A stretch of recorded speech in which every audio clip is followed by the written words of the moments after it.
State fodder ഫാമും model diary യൂണിറ്റും തിരുവനന്തപുരം ജില്ലയിലെ നെട്ടുകാൽ തേരിയിൽ സ്ഥാപിക്കുന്നതിനായി 10 കോടി രൂപ വകയിരുത്തുന്നു. മത്സ്യബന്ധനം. സർ, മത്സ്യബന്ധന മേഖലയിൽ 3 പ്രധാനപ്പെട്ട മേഖലകളാണ് ഈ സർക്കാർ ഊന്നൽ നൽകിയിട്ടുള്ളത്. ഒന്നാമതായി മത്സ്യത്തൊഴിലാളികളുടെ ജീവസുരക്ഷ ഉറപ്പുവരുത്തുകയും കൂടുതൽ മെച്ചപ്പെട്ട സാമൂഹ്യ സുരക്ഷാ പദ്ധതികൾ ഏർപ്പെടുത്തുകയും ചെയ്യുക. രണ്ടാമതായി കടൽക്ഷോഭം നേരിടുന്ന ഗ്രാമങ്ങളുടെ പുനരധിവാസവും അതിൻ്റെ ഭാഗമായി നടപ്പാക്കി വരുന്ന ഫ്ലാഗ്ഷിപ്പ് പദ്ധതിയായി പുനർഗേഹം. മൂന്നാമതായി ഉൾനാടൻ മത്സ്യബന്ധന മേഖലയുടെ വികാസം.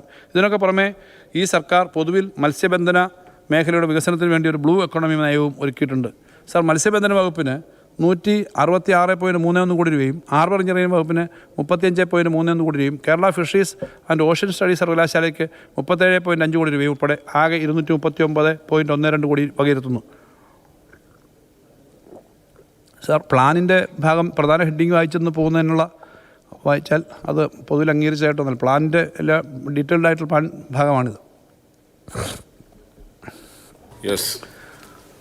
പ്രധാനമന്ത്രി മത്സ്യസമ്പദ് യോജനയുടെ കീഴിലെ സംയോജിത മത്സ്യബന്ധന വികസനത്തിന് പരിപാലനത്തിനായി 8 കോടി രൂപയും മറൈൻ ആംബുലൻസുകൾക്കായി 2.5 കോടി രൂപയും സമ്പാദ്യ സമാശ്വാസ പദ്ധതി 22 കോടി രൂപയും വകയിരുത്തുന്നു.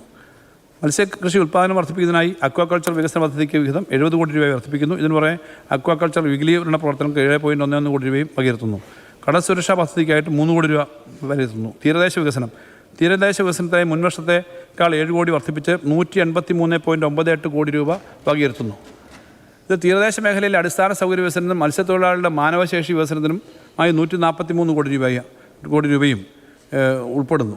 സർ, പുനർഗേഹം പദ്ധതിക്ക് 4.2 കോടി രൂപ വർദ്ധിപ്പിച്ച് 60 കോടി രൂപയിൽ നിന്നും 64.2 കോടി രൂപയായി വർദ്ധിപ്പിക്കുന്നു. സംയോജിത തീരദേശ വികസനത്തിന് 15 കോടി ആയിട്ട് നിശ്ചയിക്കുന്നു. മത്സ്യബന്ധന തൊഴിലാളികൾക്കുള്ള ഗ്രൂപ്പ് ഇൻഷുറൻസ് പദ്ധതിക്കായിട്ട് 10 കോടി രൂപ വകയിരുത്തുന്നു. തീരദേശ മേഖലയുടെ അടിസ്ഥാന സൗകര്യങ്ങളും മാനവശേഷി വികസനം എന്ന പദ്ധതിക്ക് 69 കോടി വകയിരുത്തുന്നു. മത്സ്യബന്ധനങ്ങളുടെ തുറമുഖങ്ങളുടെ അറ്റകുറ്റപ്പണികളും മണ്ണ് നീക്കലും പദ്ധതിക്ക് 12.3 കോടി രൂപ വകയിരുത്തുന്നു. മത്സ്യ ഫാമുകളുടെ കാര്യത്തിനായി 18 കോടി രൂപ വകയിരുത്തുന്നു. മത്സ്യബന്ധന തുറമുഖങ്ങൾക്ക് 13.31 കോടി രൂപ വകയിരുത്തുന്നു. നിലവിലെ മത്സ്യബന്ധന തുറമുഖങ്ങളുടെ ആധുനികവൽക്കരണത്തിനും കടൽപ്പാലങ്ങളുടെയും റോഡുകളുടെയും നിർമ്മാണത്തിനുമായി 20 കോടി വകയിരുത്തുന്നു. സംയോജിത മത്സ്യവികസന പ്രോജക്റ്റിനായി 12 കോടി വകയിരുത്തുന്നു. സർ, വനവും വന്യജീവി സംരക്ഷണവും എന്ന മേഖലയിൽ പദ്ധതികൾ നടപ്പിലാക്കുന്നതിനായി 288.6 കോടി രൂപ വകയിരുത്തുന്നു.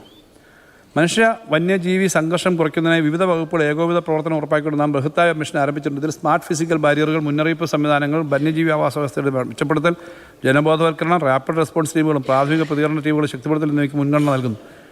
793 കിലോമീറ്റർ നീളത്തിൽ പുതിയ സോളാർ വേലികൾ സ്ഥാപിക്കുകയും പ്രവർത്തനരഹിതമായിരുന്ന 1954 കിലോമീറ്റർ സോളാർ വേലികൾ പുനഃസ്ഥാപിക്കുകയും ചെയ്തു. സംസ്ഥാന തലത്തിലും ഡിവിഷൻ തലത്തിലും എമർജൻസി ഓപ്പറേഷൻ കേന്ദ്രങ്ങൾ സ്ഥാപിച്ചു.